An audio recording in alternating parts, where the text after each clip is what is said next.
Hello guys, this is MW Sue, and I'm going to go through the basics of the TES Construction Set for Morrowind, as well as a short tutorial on how to make a house. So let's begin.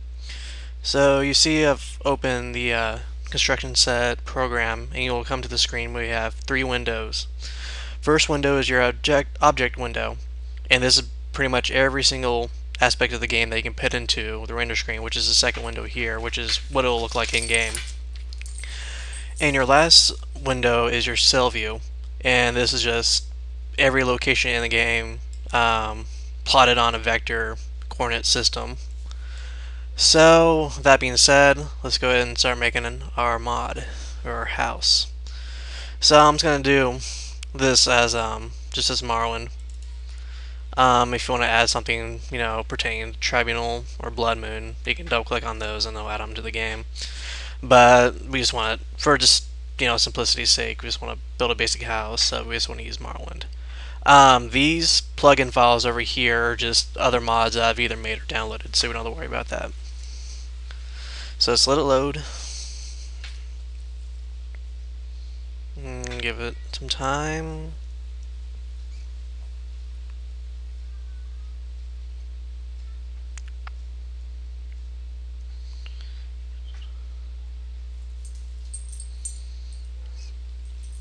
There we go.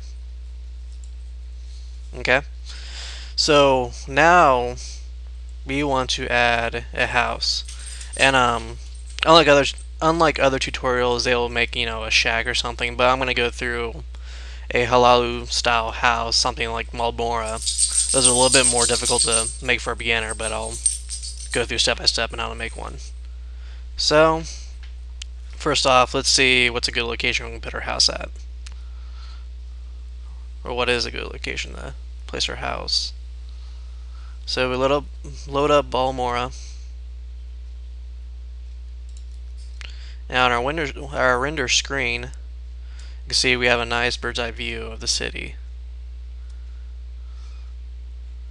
Of course, it's going to be a little bit slower since I'm also running a video capture program, but it shouldn't be too bad. Okay. So to scroll in, you're going to use your mouse wheel, press it forward, zoom in, roll it back, and it zooms out. And you'll see there's a lot of pink arrows coming out from some of these buildings. Well, they're called door markers, and that's basically, I'll go a little bit more in depth later, but it kind of shows where you're at after you would exit that door. Where would you go after that? All the interior cells, the buildings, and inside the buildings also have door markers leading from the outside or coming from the inside. But let's see, what's a good place to put our house? Alright, we got a little bit of space here, and we'll just use that. So we're going to first go to the world, and my screen object windows being spazzy. Going to go to world, we're going to go to interior cell, and we're going to go new. And I don't know why, I just selected everything.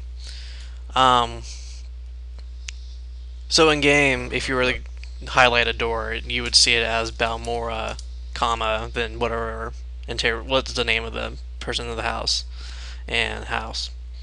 But here, since that's going to be our house, we can either use, type in house, or I'm just going to use a vacant house to show that no one lives there. Now before you click OK, you'll see three little kind of side boxes here. You got one for ambience, one for sunlight, and one for fog. And you also have a couple check boxes here if you want water or not.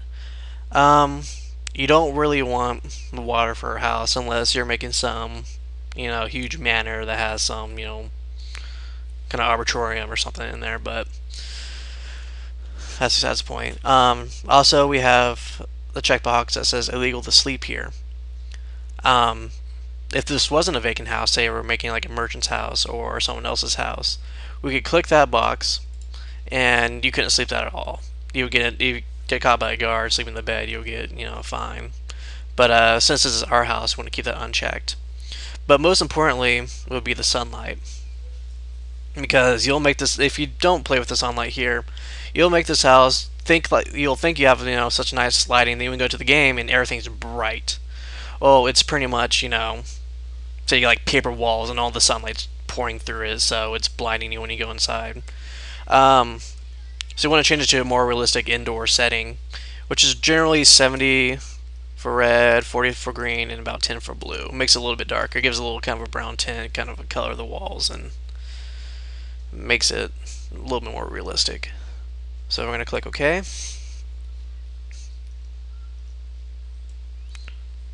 Okay. Then it should appear on our list here. Spell Balmora, and where is vacant? Okay, vacant house. And you'll see under the grid, it's an interior and it has an asterisk. The asterisk means that it's brand new. It's you just made it. Why did it go to that one? Okay, we're going to vacant house. Okay, so once you double click on the vacant house, you'll see that it's pretty much an empty field of nothingness. And this is where we can just make our house now. Okay, now you'll see that we have a ton of tabs over here. I'll go through a few of them, but as we go, but I'm not going to go in depth with them just yet. The most important one for any building block of our house, when you click the static tab, static objects mean they're in place. There's no way you can move them. So it's great for houses and trees and bushes and rocks and whatnot. And if this is your first time going through the construction set, you'll see it's pretty daunting. There's a ton of stuff in each of these tabs, and it's kind of hard for people to know where to start. What I first did was just kind of look at the other people's house, like say I want to go to the Morrowind Tong Guild, and kind of see what their architecture is and what the names of their files are. So I'm going to click one of those, I'm going to hit T for top, and it's going to zoom us in. If we click on this one, the actual house kind of cells, you'll see in the corner here, it'll tell you the name of that part of the house, or that section of the house. And it's in Hello Room Corner. And looking through that, let's go through and hello. Okay, I scroll up a little too far, but here we have a big list of in hello room, sections of the house. So let's keep that in mind while we go back to our vacant house. Okay, so now that we know kind of what style of the house we want, and now we're back in the render screen, I'm going to end the video here, and I'm going to continue with the part 2 right after this, and we're going to start making the interior of our house.